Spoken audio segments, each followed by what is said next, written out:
gesetzt und zugleich eben dadurch in die höchste Verbindlichkeit.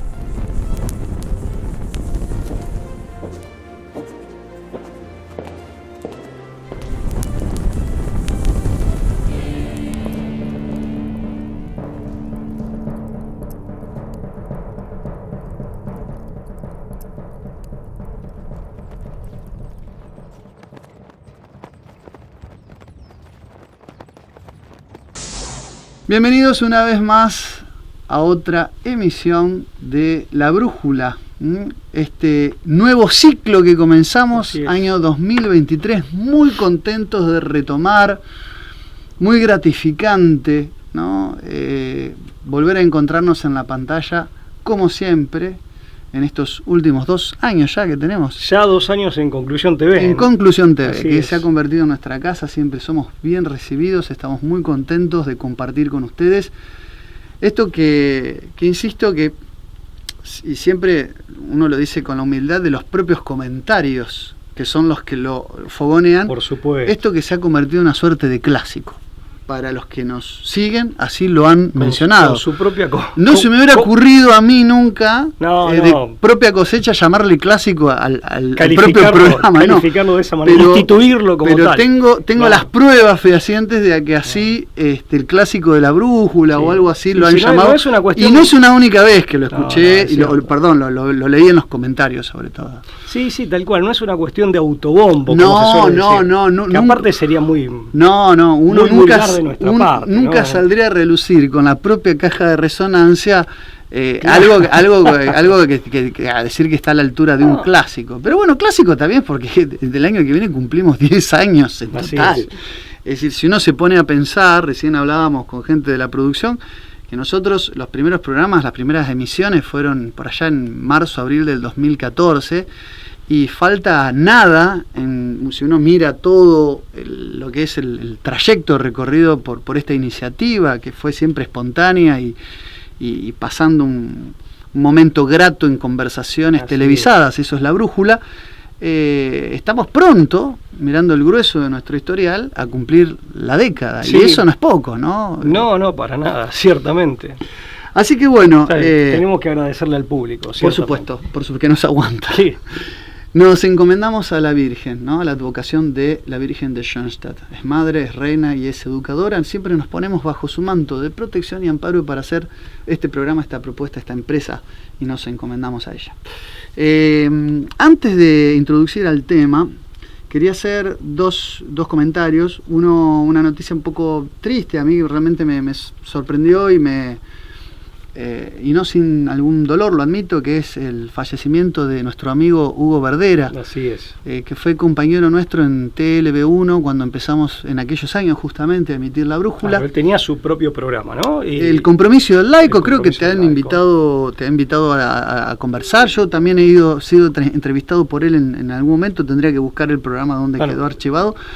Él tenía un compromiso con la causa, con la batalla por las ideas, y era una gran persona. Me consta que era una gran persona, un gran abogado, aparte un hombre especializado, bueno, también para quienes quieran indagar, quienes no lo conozcan, creo que sus programas deben estar disponibles en el website de TLB1, de canal TLB1, que de hecho es un website que discrimina por programa, o sea, vos podés buscar el programa que te interese, y sí, en efecto, tienen que estar sus programas ahí, que grabó durante muchos años, El Compromiso del Laico, un hombre con especial interés y con muchos conocimientos en materia, bueno, de catolicismo, historia de la iglesia, cuestiones teológicas, así, un hombre muy interesado en esos temas, y aparte, como bien dice Lucas, amén de elevar nuestras plegarias por él, por sus seres queridos, un hombre siempre cálido, de excelente humor, un hombre afable, era, digamos, muy grato tratarlo, y que a nosotros, sí, muy enérgico, pese a ser un hombre mayor, y que a nosotros siempre, es verdad, nos trató particularmente bien, siempre nos recibió como un amigo, como si nos conociéramos de toda la vida, o sea, increíblemente. La verdad que, bueno, a él nuestro recuerdo, nuestras plegarias, por supuesto, a Dios, por él, por su alma y por su familia, para que reciban, bueno, el consuelo. Y otra cosa a destacar, Lucas, ¿vos te acordás si había algo que de Verdera, que él lo hacía público, por eso me permito decirlo aquí frente a cámaras, creo que a él le hubiera gustado que uno lo recalcara o enfatizar este aspecto. Era un hombre que había llegado prácticamente a los 80 años y seguía enamorado como el primer día de su señora. ¿Vos te acordás cuando le hablaba de su matrimonio, de su señora? Sí, a mí eso desde un primer momento y cuando enviudó, sus publicaciones de Facebook, en donde él recordaba, por ejemplo, el aniversario año tras del casamiento, año, tal cual. Sí, eso también me llamó la atención. Algo que creo, como él lo hacía público, me permito de alguna manera, ahora sí, funcionar como amplificador o caja de resonancia y transmitirlo, que creo que también daba cuenta del tipo de persona que era, ¿no? O sea, un hombre de un corazón muy, muy noble, cargado de buenos sentimientos. Tal cual. Así que bueno, a él nuestro recuerdo y nuestras oraciones. Que descanse en paz. Bueno, y el otro comentario que quería hacer rápidamente antes de pasar al tema de hoy es recomendar, lectura recomendada. La vida es lucha, una visión marcial del mundo, de nuestro amigo y hermano mexicano Javier Hugo Suárez, alguien a quien le tengo un gran aprecio personal, que me ha recibido en México de la mejor manera, y alguien que se ha inspirado en este programa, así me lo ha manifestado, particularmente en un programa que se llama Etos Guerrero, ¿no era? Etos Guerrero y Espíritu de Lucha. Uno de los primeros. Que forma parte un poco del espíritu gibelino, de que tanto hemos pregonado. Y hizo esta publicación, es un libro cortito, es casi un opúsculo, diríamos. Y lo quiso hacer por motus propio, por esa inspiración, bajo... esto que podemos decir es un sello de goma, es un nombre con el cual nosotros hemos sacado varias publicaciones, que es Etos Guerrero. Es la segunda publicación junto con la de Pedro Tausi, sino que no es... También, Pedro también en su momento. Que han querido publicar un libro con la firma editorial... con este sello, digamos. Exactamente, sello con este nombre. Si quiere, pero quiso identificar el libro informal, como una continuidad de una serie de libros bajo el título Etos Guerrero. Muy recomendable, es un libro de lectura fácil, pero que mantiene ese vínculo entre él, bueno, es psicólogo, ¿no? Digámoslo, es un psicólogo forense, nacido en el año 78, que se ha especializado en el coacheo, por decir una palabra que está muy de moda, pero en el verdadero. Él entrena a deportistas de alto rendimiento marcial, para prepararlos para enfrentar a sus oponentes, sí, ¿no? Pero son, digamos, los prepara, digamos, son artistas marciales, claro, exactamente, sobre todo estos artistas de artes marciales mixtas y demás. Javier trabaja en Texas, ¿no? Sí, él en Estados Unidos. Bueno, yo quiero agradecerle también, porque si bien a mí no me conoce personalmente... Con una dedicatoria... Sí, a mí también me hizo llegar obsequio. A través de Lucas un ejemplar, así que Javier, te lo quiero agradecer especialmente, y también con una dedicatoria muy sentida, que valoré mucho. Bueno, son esas cosechas que también, en definitiva, la siembra de esto que uno modestamente intenta aportar desde la brújula, encuentra este tipo de retribución que, bueno, nos compensa espiritualmente holgadamente. Y el hecho de que haya querido usar, es un nombre de fantasía, Etos Guerrero es simplemente eso, es un nombre de fantasía, pero que él lo haya querido usar también nos honra, ¿no? Por supuesto. Así que ya estaremos entrevistándolo también en mi canal, hablando de estos temas. Lectura recomendada de la fecha. ¿Por qué no estalla la revolución? Es un artículo que me compartiste, Pablo, es decir, su fecha de publicación, por lo menos para nuestro país, es en el periódico de Santiago Roque Alonso, El Patria Argentina, con fecha 25 de agosto del 2017, pero que reproduce un artículo que salió en la editorial Sitio Español, Gaceta del Apocalipsis.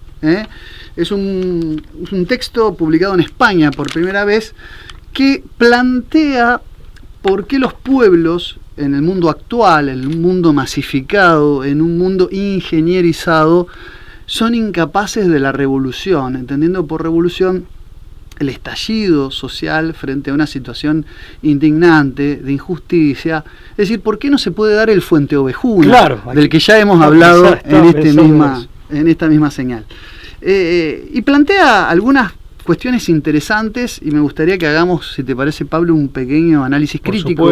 Por supuesto. En el sentido de análisis reflexivo del texto. Y déjame aclarar esto, no solo una revolución, que sería una reacción en su máxima expresión, sino reacciones que permitan evitar ciertas injusticias, resistirlas y eventualmente prevenirlas una vez que ya se produce esa reacción. Sí, revolución entendida no solamente como un cambio abrupto, incluso con atisbos de violencia, de un orden establecido, sino muchas veces a plantarse contra la injusticia, cuando nos quieren imponer cambios. Todo es flagrante, que está ahí. Claro, una situación de flagrancia o de abuso de poder, ¿no? O de régimen que puede llegar a ser tiránico, injusto. El texto hace una pregunta que muchas veces nos hemos hecho de manera subrepticia, muchas veces no hemos planteado por ahí en voz alta o no es un tema de conversación familiar. Es decir, ¿te has preguntado por qué no estalla la revolución masiva? Y al mismo tiempo que este artículo hace esta pregunta, esboza una respuesta rápida, pero que después desglosa y justifica. Y dice que ¿por qué no estalla una revolución ante los episodios de corrupción, ante los pueblos que están desamparados, desprotegidos, frente a las inicuas maniobras de los distintos, con independencia de las banderas políticas, de los distintos factores de poder, es decir, digamos, del poder formal y de los poderes fácticos? Es decir, ¿por qué los pueblos están sumisos y sometidos frente a esos cambios que deberían darse y no se da, en favor de los pueblos? Sí, por supuesto. Y lo que dice el artículo, me gustaría saber qué opinas vos, Pablo, es que hay lo que vivimos ahora en esta sociedad, insisto, masificada, es una indiferencia, una suerte de indiferencia frente a la verdad. Que nos incapacita, ¿no? Claro, para reaccionar. Evidentemente lo que el artículo esboza, y me pareció muy interesante, es que los pueblos se muestran inermes, se muestran así con displicencia frente a la verdad, aunque estas verdades sean ofensivas, sí, pero aparte de verdades estruendosas, claro. No verdades, digamos, que hacen a cosas poco... Es decir, hemos perdido la capacidad de asombro frente al escándalo público, de la flagrancia y de la corrupción. Esto, plantea el artículo, tiene que ver con una suerte de enajenación del concepto de verdad y la fuerza movilizadora que la verdad en otros tiempos ha tenido. Si la verdad tendría que ser un principio rector de la construcción de las sociedades, para edificar las sociedades, y ya no lo es. No es un fenómeno, a ver, digamos, poniéndome a pensar al respecto, llego a la conclusión, al menos provisionalmente, de que no se trata simplemente de un fenómeno sociológico, lo cual de por sí es mucho. Claro. Eso está a primera vista. Pero creo, igual no son compartimentos estancos, claro, estos dos campos, que también es un fenómeno de orden psicológico.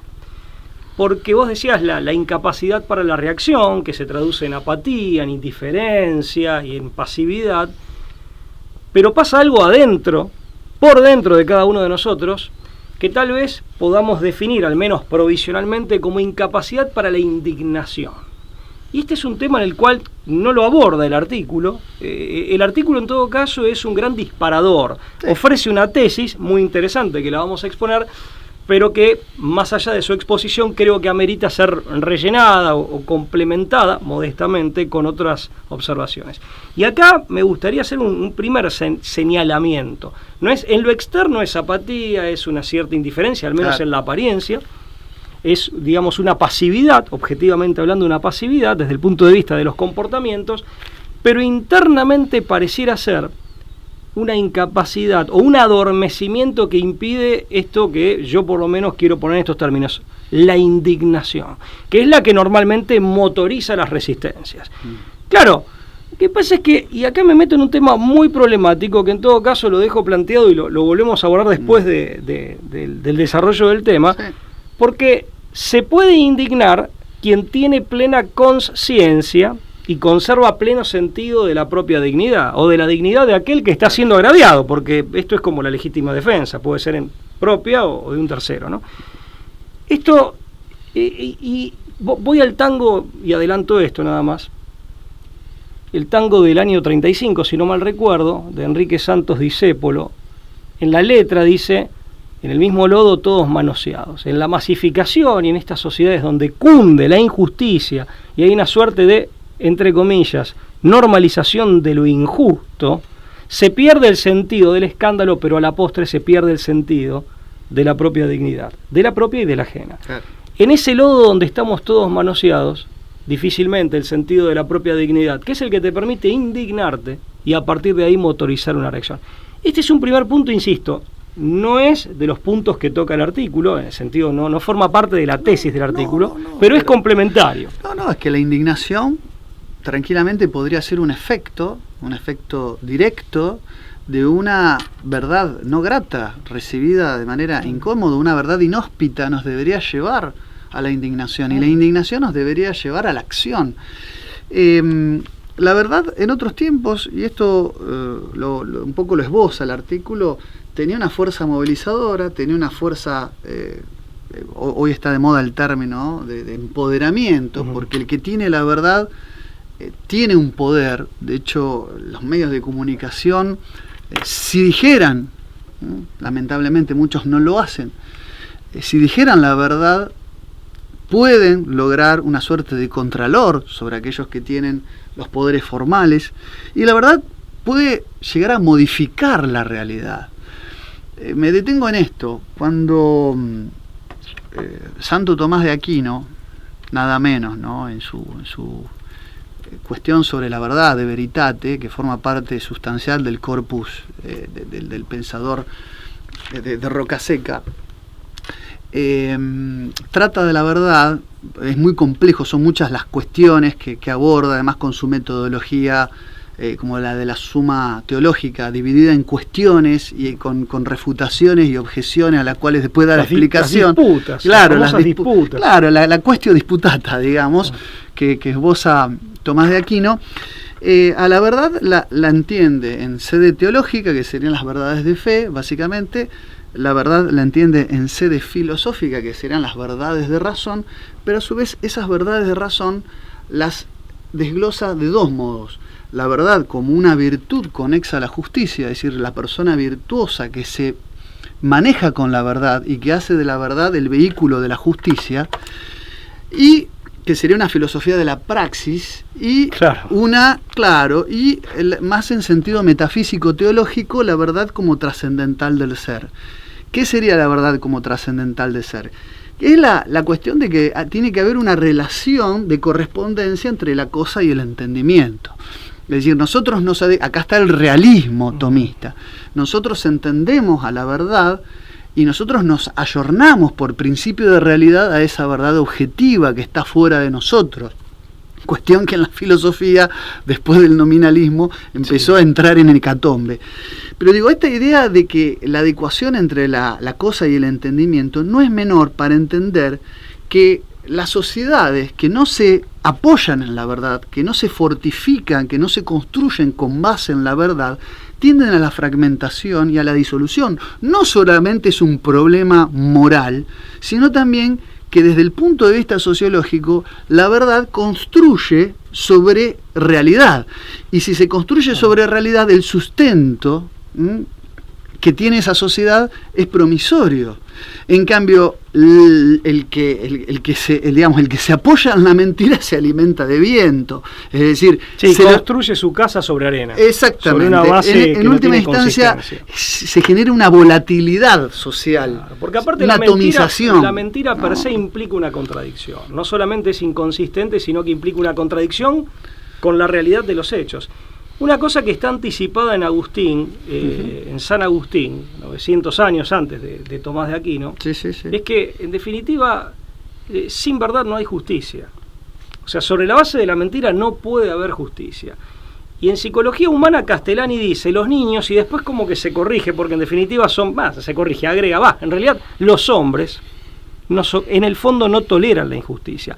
Salvo que los niños son punta de lanza muchas veces. Efectivamente, y son quienes de pronto lo expresan con mayor espontaneidad, más allá de cómo ponderan la justicia y la injusticia. Y puede ser que nuestra condición humana, justamente en situación de masificación, es justamente algo que se ve deteriorado o se ve depreciado, ¿no?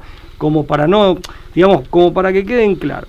Pero ciertamente que quien construye sobre la mentira, en definitiva, está construyendo sobre una base que en cualquier momento va a hacer tambalear la estructura. Tal cual. Esta indiferencia frente a la verdad que hace imposible la indignación, y por vía de la indignación la capacidad de reacción, lo que podría dar fruto a una revolución o a una actitud de cambio frente a una realidad indignante, valga la redundancia, está, dice el artículo, basada en un condicionamiento psicológico muy propio de las sociedades masificadas, altamente masificadas, que tiene que ver, hay muchas, nosotros en nuestro libro, en coautoría, Pablo, hemos desarrollado muchas técnicas, pero el artículo se basa sobre todo en una de las estrategias, que es la sobreestimulación con base o basada en el exceso de información. Claro, el artículo focaliza en esa Focaliza técnica. en ese aspecto, que no es ni la única, pero que es cierto, el exceso de información, el torbellino de información, la marea informativa,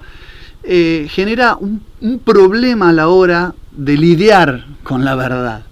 Lo que dice es que los mecanismos para procesar la información, es decir, la percepción de esa información, tiene como 3 momentos, dice: la percepción, la valoración y la respuesta, que son como 3 fases de un mismo proceso de captación de la información, y que este mare magnum infinito este tsunami informativo no da tiempo para procesar la información y genera un distanciamiento con el tiempo que nos hace ver, insisto, con indiferencia, con desazón, con desánimo, la capacidad de hacer de esa información un insumo para el actuar. Pasa como la información es como que nos pasa por el costado. Pasada, ¿no?, por el tamiz de la valoración, y ahí viene después debiera venir después la respuesta. Sí, él se maneja mucho, le llama información, utiliza el concepto de información de modo muy amplio, en una acepción muy amplia, y fundamentalmente focaliza, también entendiéndolo muy ampliamente, en todo lo que sea, él le llama lingüístico, en realidad en todo aquello que haga un sistema de sentidos y significados organizado, ¿no? Por supuesto, a ver, puede ser un logo. Él toma los ejemplos del cine, pone algunos ejemplos, yo traje otros para digamos, como para compartir con nuestro público, con vos, Pablo, la idea de, por ejemplo, de la evolución del cine en cuanto a la recepción de la información.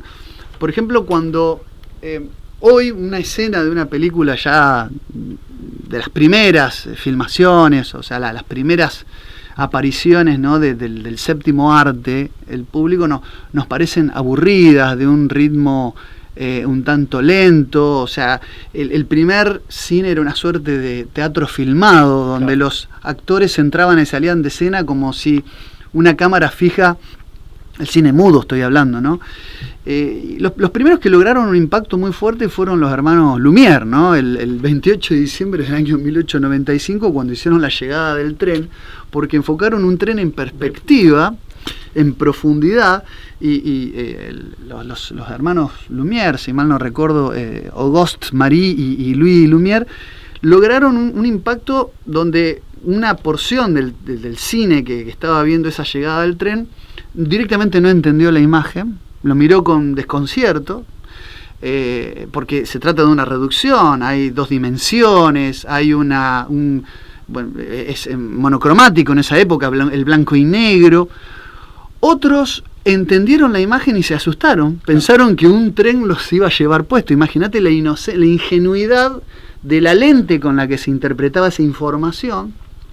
Y otros sí lo entendieron como una fotografía animada, que para eso fue deslumbrante, claro, la primera percepción. Lo que encajaba, digamos, en el paradigma de lo que conocían. Exactamente, hay que ponerse en la época, es una foto que se mueve. En realidad, de hecho, es una sucesión de fotogramas, exacto, o sea, por lo menos el cine original. El celuloide, ¿no?, lo que es, claro. Exactamente. Sí, estamos hablando del celuloide analógico, claro, no la digitalización de la que estamos acostumbrados. Pero se lo habrán interpretado como el juego ese de las cartas. Pero lo que voy es que el cine es posible porque el receptor tiene un entrenamiento, es decir, es muchísimo más lo que aporta el espectador de lo que uno cree.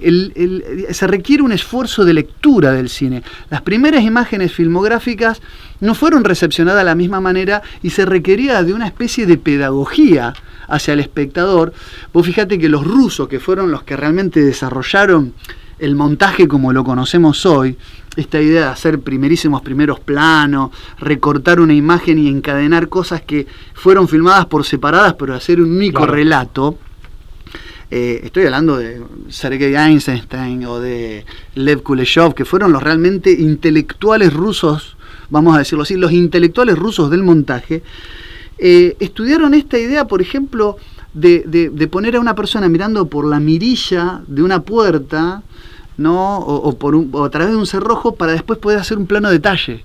Claro. Entonces la gente podía interpretar gradualmente que lo que estaba viendo era la imagen espectatorial de aquel que estaba viendo algo. Sí, o sea, porque de otra manera no hubiera sido entendido un insecto gigante. La perspectiva. Exactamente, había que introducir al espectador en ese mundo que solo la lente de la cámara podía captar, y no el ojo humano, ¿no? Tiene que ver con el zoom, el famoso zoom. Tiene que ver con lo que nos pasa ahora, según el autor de este artículo, a otro nivel, con mensajes más complejos, cuando te mandan información predigerida que conlleva una opinión. Hay una especie de entrenamiento, en este caso subrepticio, del telespectador o del espectador, para que asuma, junto con la información, una determinada opinión. Pero en este caso es subrepticio, ¿no? Digamos ese. Sí, se dice que recién, siguiendo con el ejemplo cinematográfico, que el cine desarrollado en su esplendor, como lo conocemos hoy, con sumarios, con cortes por contracampo, Riefenstahl, obviamente, o sea, con los montajes móviles. Pero recién con Orson Welles y El Ciudadano Kane, Citizen Kane, realmente se logra una completitud en la narrativa que hasta hoy sigue en nuestros días, más allá de la digitalización, la animación en 3 dimensiones, todo lo que hoy la tecnología aporta. Pero digo, en cuanto a narrativa, recién hubo que esperar casi 5 décadas de esa primera filmación para entender al cine como lo entendemos hoy y lograr esa lectura. Por lo tanto, la información por sí sola puede ser inconexa, desordenada y puede no transmitir realmente un mensaje. Ese mensaje uno lo construye activamente, y acá es lo que el artículo, apoyándose en este ejemplo, dice: la percepción tiene que ver con esa mera incorporación de la información. La valoración implica, ¿no?, que a mayor cantidad y velocidad de información, menor es la posibilidad de juzgar y analizar dicha información con criterio propio. Acá, esto que vos decías, la naturalización del escándalo. Esto de curtirse, digamos, y hay una familiarización, ¿no? Una cercanía completa con el escándalo, al punto tal de hacerla como algo propio de la vida y cotidiana. De privar aquello que tiene, digamos, virtualidad escandalizadora, privarlo de esa virtualidad o hacer que se torne inoperante. Pero porque hay una suerte de familiarización, e incluso de experiencia hasta con morbo placentera, digamos, mórbidamente, por decirlo así, o enfermizamente placentera. Porque también es cierto que si uno se pone en el lugar del espectador, casi que termina siendo una trivialización de aquello que debiera ser escandaloso. Claro. De aquello que objetivamente es aberrante, por ejemplo. Hay una suerte de familiarización, trivialización, que hace que no solo nos acostumbremos, para decirlo en términos más sencillos, sino que además incluso empecemos a verlo como si se tratara de un mero espectáculo. Ahora el caso es terrible, pasa sobre todo hasta... No sé si sobre todo, pero es particularmente... eso está muy interesante, se espectaculariza. Bueno, pero es como cuando ves una injusticia en la calle, en donde alguien está siendo víctima de un atropello y hay gente, a veces son niños incluso, que se dedican a filmarlo como si se tratara... De un epifenómeno exhibitivo. Sí, efectivamente, como si no tuviera, digamos, ninguna importancia desde el punto de vista afectivo, emocional y moral, e incluso jurídico, o sea... Como si se tratara simplemente de un show. No, y aparte que no en vano significa mostrar. Aparte, esto de registrarlo. Registrarlo para después hacerlo un contenido audiovisual que circula como. Exactamente. Así la intención sea filmar algo indignante para que quede registrado, por ejemplo, que sirva de prueba. Como elemento de prueba. Incluso pero normalmente no es eso. No, desde luego que no lo es. Pero así fuera, con esa intencionalidad, interponer una cámara entre un episodio donde alguien es víctima... Podrías intervenir, aunque no sea gritando. Implica ponerse en una posición espectacular. O llamando a la policía o lo que fuere. A eso voy. Ahí está la indiferencia. Es increíble. Es interponer, anteponer, ¿no? una cámara y una forma de no comprometerse con la cosa. Y convertir el episodio real en una suerte de contenido audiovisual de show. Claro, increíble. Claro, pero la cámara es el biombo, detrás del cual uno se esconde. Está bueno, sí, lejos de acercarte. Es el biombo. Marco una distancia, al contrario, me alejo del hecho cual. En vez de intervenir y en todo caso ponerle fin o modificarlo. Bueno, y está la respuesta. El último elemento es la respuesta, que es la capacidad de dar respuesta frente al procesamiento de la información. Acá es cuando la verdad, como dice el artículo, pierde su carácter transformador, su carácter transgresor, su carácter de modificación, su poder de modificación. De motorización, ¿no? De para motorizar, sí, sensaciones y acciones. Es cuando todo se convierte en mera información. Es decir, el artículo dice algo muy interesante, nos convierte en emoticones.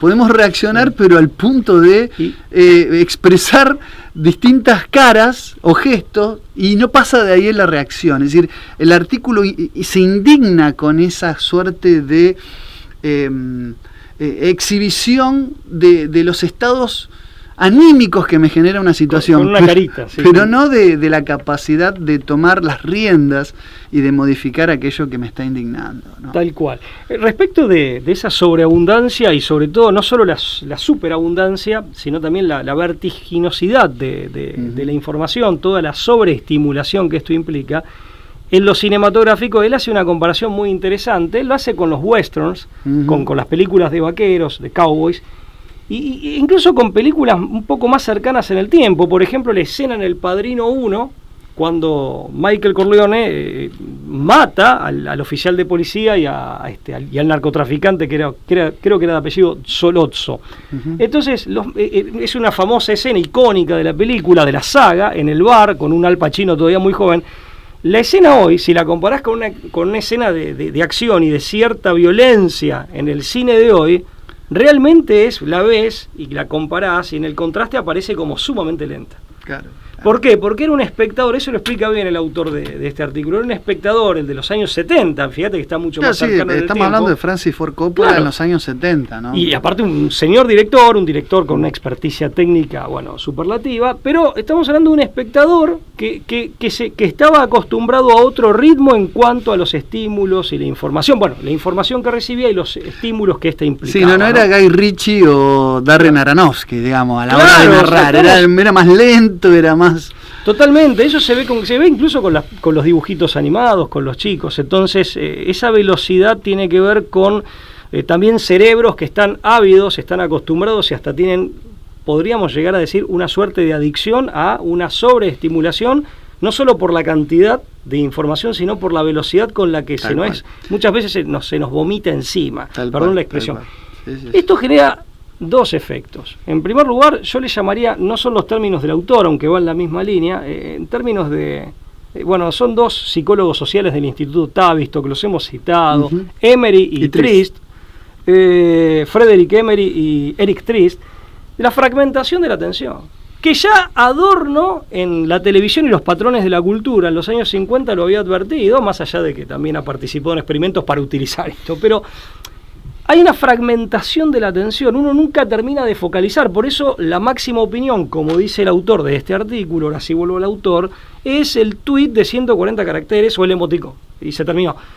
No hay tiempo, porque no bien me detengo en un tema, automáticamente viene nueva información, una nueva oleada de información con más estímulos, y esto necesariamente fragmenta mi atención, que es un fenómeno que incluso las maestras advierten en las escuelas de hoy, ¿no? Nos pasa a los adultos, les pasa también a los niños. El segundo efecto es... Casi que vienen formateados los más jóvenes. Claro, totalmente. Y el segundo efecto es a nivel emocional. La superficialidad del impacto emocional. En ese torbellino, en donde no hay detenimiento alguno en ninguna información en particular, no solo se fragmenta la atención, no solo no hay capacidad de concentración, no hay entrenamiento para la concentración, y todo esto entonces, ya digo... es para que uno también empiece a practicar y hacer su propio entrenamiento de hacer lo contrario, focalizar. También pasa a nivel emocional. No hay tiempo como para que una impresión cale profundo. Entonces, mi vinculación emocional, afectiva con determinado fenómeno que se me presenta, también es muy superficial. Mira, yo me acuerdo Cuando yo era chico, mi padre, se quejó porque en un famoso programa televisivo de aquí de la ciudad de Rosario, del mediodía, dan una noticia luctuosa, una noticia, creo que era una familia que había fallecido en un accidente, y terminan de dar la noticia en programas que tenían claramente otra velocidad, otra modalidad y otro formato, y automáticamente aparece un humorista, que era Jorge Corona, que lo hacen pasar al plató, lo hacen pasar a escena, y el conductor del programa le dice Jorge, y empiezan a contar chistes, que era lo propio del humorista. Acá el humorista está cumpliendo con su trabajo. Evidentemente el director del momento entendió que no había ninguna contradicción entre dar una noticia luctuosa, una noticia triste, angustiante, inmediatamente después pasar. Sí, el caso del señor Corona, él estaba cumpliendo con su labor como humorista profesional. Y mi padre decía, qué barbaridad. E incluso, me acuerdo que estábamos en casa, yo tendría 11 años, tengo 48, mi papá decía, pero qué barbaridad, ¿cómo puede ser? ¿No? Y se enojó. ¿Por qué? Fíjate que para nosotros es natural eso.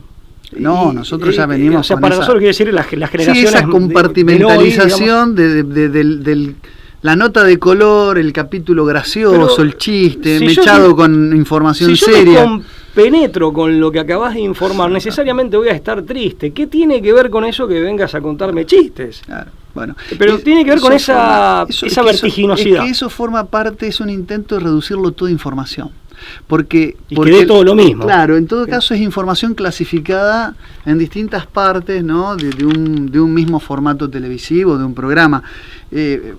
Cuando vos hablabas y contabas este episodio... Perdón, para que se entienda la idea, porque no está mal que después aparezca el humorista, pero habría que dejar pasar un tiempo, porque sería antinatural lo contrario. No es que esté mal que haya humor en la televisión, sino que, claro, tiene que haber una... Tiene que tener un timing, un tiempo que tiene que ver, o que proviene de los tiempos propios de la estructura psíquica de una persona normal. Sí, los tiempos televisivos no ayudan muchas veces a hacer esa jerarquización, pero la verdad es que a veces no hay ninguna animosidad en tratar siquiera de hacerla. Yo pensaba cuando vos hablabas, pienso por ahí en lo que uno enseña en la universidad y demás, el que planteaba esta tónica del poder de la comunicación es el lingüista estructuralista ruso Roman Jakobson, ¿no? No hace falta presentarlo, fundador del Círculo Lingüístico de Moscú, fundador del Círculo Lingüístico de Praga. Fue para mí el que influyó en Lacan, en hacer las revisiones desde el estructuralismo, del propio psicoanálisis. Jakobson fue uno de los que trató de desglosar las distintas funciones del lenguaje, ¿no? Y cuando la tónica de un mismo mensaje está puesta en el emisor, ¿no? Hablamos de la función expresiva. Cuando está puesta la tónica en el propio mensaje, hablamos de la función poética. Y cuando la tónica está puesta en el espectador, es decir, la misma frase puede tener una intencionalidad movilizadora de buscar una reacción, se habla de la fuerza apelativa o conativa del mensaje. Y lo que genera el torbellino de información y esta fragmentación es disminuir esa capacidad de conación, es decir, de lograr que el otro haga algo a partir de lo que se dice. Claro. A lo sumo, el otro me devuelve más información. Es decir, cuando la información, cuando no se procesa y no genera reacciones de ningún tipo, es cuando se vuelve neutral.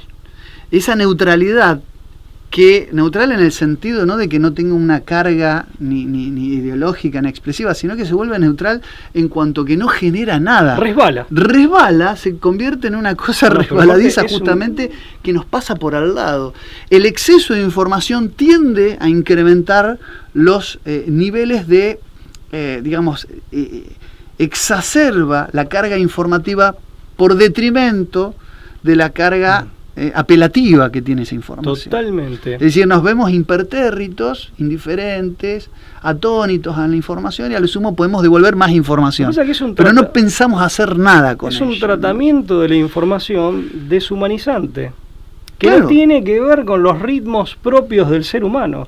no solo los ritmos, sino también con las funciones propias del ser humano, en el sentido más amplio de la expresión. Entonces, deshumaniza la propia... Claro, a la información, y es un tratamiento de la información deshumanizante. Aparte de aquello que nos hace único como especie, que es la capacidad de hablar, ¿no? De ser seres parlantes. Totalmente, y de hablar, bueno, el otro día repasaba un poco, hice alguna publicación en Facebook, a la luz de Castellani, las tres funciones típicamente humanas, en un sentido muy amplio de estas palabras que vamos a utilizar, de Aristóteles. La vida teoreticona, digamos, teoreticón, bioteoreticón, que era la contemplación, viene teoría, por ejemplo, ¿no? La vida intelectiva, de contemplación en realidad, la vía política en un sentido muy amplio, de la acción, o sea que no es solo la política en el sentido coloquial del término, y finalmente la vida pueril, que es la vida del placer. Castellani aclaraba, ninguna de las tres es mala, todo dependerá de cómo se la utilice, ¿no? Pero el hombre tiene en sus funciones vitales, en su despliegue vital y existencial, esas tres grandes dimensiones.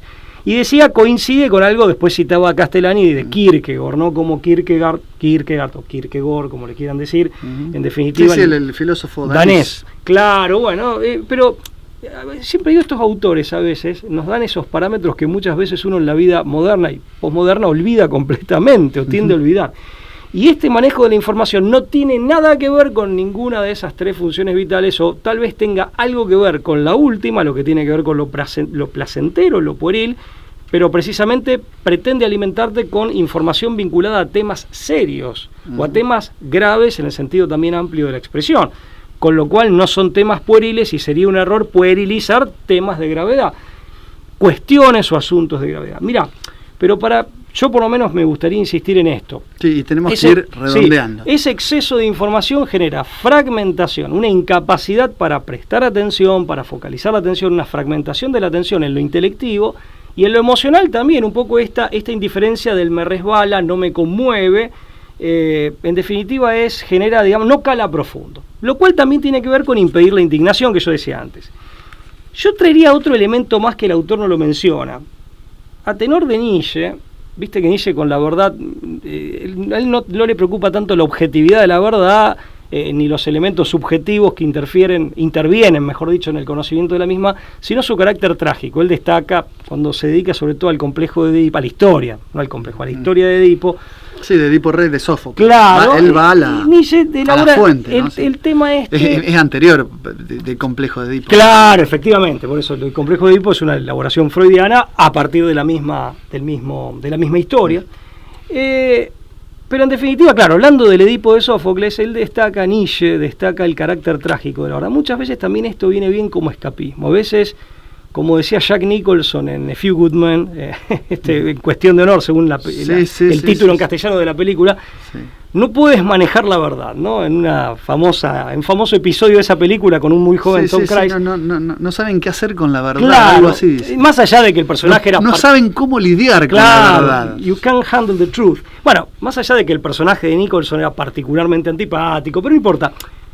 Creo que a veces la verdad asume, y este fenómeno lo potencia, esas injusticias, esos atropellos que debieran indignarnos y escandalizarnos, asumen un carácter trágico, que hacen que tal vez este proceso se vea favorecido por una suerte de mecanismo de escapismo, por ese carácter trágico de la verdad, porque aparte es como si uno dijera, si me tuviste, ¿no te ha pasado a veces incluso en alguna pelea, en una mesa de café, algo, si me tuviera que tuviera que tomarte en serio y me tuviera que enojar con esto, claro, sabés que tendrías que reaccionar airadamente. Hay un subterfugio.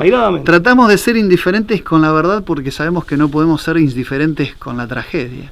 Entonces, de alguna manera es una negación. Tal cual. Es un mecanismo de defensa, vos decís. Claro, eso me hace acordar algo que siempre me ha repetido mi madre. No hay peor ciego, no es que me lo haya dicho a mí. Alguna vez de chico sí. No, pero no hay peor ciego que el que no quiere ver. En esos proverbios hay muchísima verdad. Tal cual. Entonces eso también yo lo traería acá a la mesa y lo agregaría a lo que dice el autor.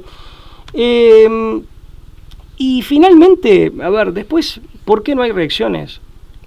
Hay otros factores que, bueno, el propio autor lo deja abierto, ¿no? Él elabora su tesis, la ofrece generosamente y desde ya que se pueden agregar más. Yo, muy sumariamente, Lucas, no hay reacciones también porque hay miedo. No hay reacciones también porque se ha hecho una reprobación absoluta del ejercicio de la fuerza. De la acción directa, ¿no? Sí. Hay como una condena, ¿no? Claro. Que se ha instalado, se ha inoculado en la sociedad una mirada denigrante sobre la acción directa. Y estigmatizante de todo aquel que incluso se prepare para ejercer, digamos, de manera justa, legítima, incluso legal la fuerza. Hay una estigmatización que puede llegar incluso a que alguien te vaya a mirar mal, o que cierto periodismo que tiene... Sí, abiertamente relacionado. Vos que haces artes marciales, yo las he hecho en otro momento, vos que haces artes marciales, el tipo que de pronto tiene una katana, por decir algo, ¿no? O de pronto el tipo que tiene un perro que puede ser eventualmente un perro de deporte, portentoso, un pitbull, ya es mirado bajo sospecha. Hay un cierto periodismo que, tal vez abonando un falso sentido de la vocación de paz, que es propia de toda buena persona, pero un falso sentido, un sentido tergiversado de la vocación de paz, porque no puede haber paz en la injusticia. O sea, la paz, esto lo tenía en claro Tomás, Tomás también, San Agustín, pero antes Tácito, ¿no? Sí, claro. Pero antes Tácito, o sea, en la injusticia no hay paz. Entonces, y muchas veces la prevención y o la reparación de la injusticia requiere, desde luego, medido, legítimo, con todas las aclaraciones de rigor que hacemos y que dejamos formular, pero requiere de un cierto uso de la fuerza, y ese uso de la fuerza requiere de una cierta preparación psíquica, espiritual, física, de elementos, etcétera. Y eso está estigmatizado hoy. Y hay un periodismo, hay toda una corriente mediática que estigmatiza eso, sataniza eso. Entonces ahí hay, si se quiere, la vocación de paz, insisto, es propia de toda buena persona, pero lo cierto es que ahí hay un pacifismo que tergiversa esa sana vocación de paz. Yo creo que ahí también hay otro elemento. Yo digo esto último y cerramos por una cuestión de tiempo. Yo lo que creo, estoy de acuerdo con lo que decís, Pablo, agrego una sola cosa más. Yo creo que los factores que hacen propicio, que hacen posible una revolución, un brote revolucionario, entendido como un cambio radical. Una resistencia a la injusticia. Vos querés ir a esa hipótesis. Como un cambio radical, ya sea la resistencia a la injusticia puede ser una motivación genuina, legítima. Normalmente lo es, ¿no? Pero entendiendo como un cambio de raíz, en el sentido pleno de la palabra radical, en función, sí, de una situación que puede ser injusta y demás. Yo creo que hay ciertos actores que son necesarios, que tienen que conducir esa reacción. También. No cualquier actor puede llevar adelante. También, correcto. No, con esto no quiero añadirle una perspectiva de clase, como el marxismo que le da una categoría de clase. El actor social de la revolución es la clase social. No quiero caer en una cuestión clasista, o el actor, la burguesía en la Revolución Francesa tuvo... Pero sí creo que hay algunos actores sociales que tienen un papel protagónico, y hoy hay un sistema a nivel mundial, lo digo, que ha generado las condiciones para que esos actores, podríamos decir que son los sectores medios, no quiero quedarme en la estratificación social, siente que tienen mucho que perder, hay un sistema que nos ha convencido, o que ha convencido a las sociedades, sobre todo estos actores claves, pueden ser ciertas instituciones. Es un chantaje en el fondo. Claro, los han convencido de que tienen muchísimo que perder si realmente se muestran erguidos, fuertes, y no doblegados ante este propio... Pueden llegar a perder ciertos privilegios que este sistema es capaz aún de darle. Es lo que yo creo. Y hasta que esa situación no haya un convencimiento pleno de que esto no es así, de que se trata efectivamente de un chantaje, como bien decís, yo creo que no hay posibilidad de esas transformaciones radicales. Sí, totalmente. Vos sabés que lo comparto plenamente, es cierto, y... aparejaría la desconfianza también al compatriota, es decir, también... Claro, el otro me va a dejar solo. Claro, si yo me armo... Y por ahí alguien está esperando que alguien diga, che, pará, esto me pasó anoche, puntualmente, no voy a entrar en detalles porque lo haría insoportablemente largo, aparte fue un episodio sencillo, digamos, nada... No, además me van a echar del canal. Sí, aparte sí, tal cual. Pero... había un problema en la calle. Yo había tomado examen hasta alta hora de la noche, había cenado después, con lo cual ya era medianoche, venía caminando y me encuentro con gente que estaba discutiendo entre sí y en definitiva ambos tenían parte de la razón y discutían entre sí, pero el problema se había generado a partir de un tercero y le digo, pero pará, ¿por qué? Intervengo yo y digo, ¿qué pasa? ¿Por qué no podés? Por lo menos yo, vos sabés que será porque soy abogado, no sé, no puedo no intervenir, pero ¿qué pasa? Y dice, no, porque está peleando, el taxista insultaba a una señora, estaba el esposo ahí, yo pensaba, va a reaccionar el esposo, la señora No, ¿qué pasa? Era un problema de tránsito, con una camioneta mal estacionada, digo, pero pará, Todo este problema, ¿dónde está el origen? Acá, en esta camioneta. Claro, rastrear el origen. Vamos a hablar, pero claro, como estaban todos muy nerviosos, lo ubico no importa quién, porque tiene algunos detalles de color, no importa. Sí, che, escúchame, ¿podés correr la camioneta un poco? Mira, se está armando un lío bárbaro. Es gente que se está peleando entre sí. Y ya, sí, perfecto, bueno, hubo que robarle un poco. Listo, se solucionó. Pero si nadie intervenía, por ahí terminaban dos tipos, un taxista y un conductor de un vehículo que por ahí que estaba con su señora, con dos menores de edad, con dos niñas.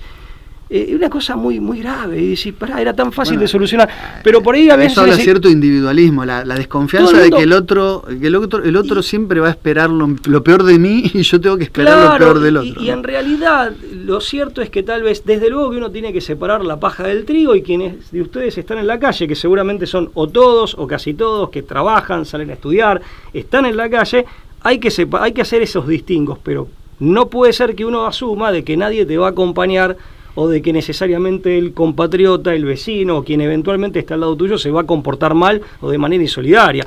Pero a veces, pues es que hay como una cierta timidez, a veces hace falta que alguien venga y lo proponga, o que tome la iniciativa, delicadamente, con cuidado, con lo que sea, pero que tome la iniciativa y ahí se va a plegar un montón vocación de liderazgo, porque en el fondo liderar es un poco eso, conducir, eso es un poco tomar la iniciativa, resolver los problemas, ir al origen del problema y tratar de enfrentarlos. Pablo, es un gusto como siempre hablar contigo. Siempre se aprende mucho conversando contigo, pero nos tenemos que ir porque ya llevamos 53 minutos de grabación. Lucas es el que sigue las instrucciones del monitor, yo soy un irresponsable. La mente fraccionaria, multitasking, me obliga a tener compartimentalizado mi mente y mi atención. Bueno. Gracias como siempre por acompañarnos, nos vemos en la próxima emisión de este programa que hemos decidido titular La Brújula.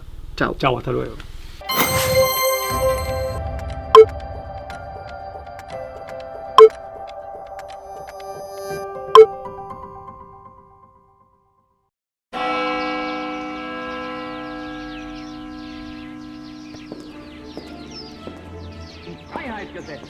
Und zugleich eben dadurch in die höchste Verbindlichkeit.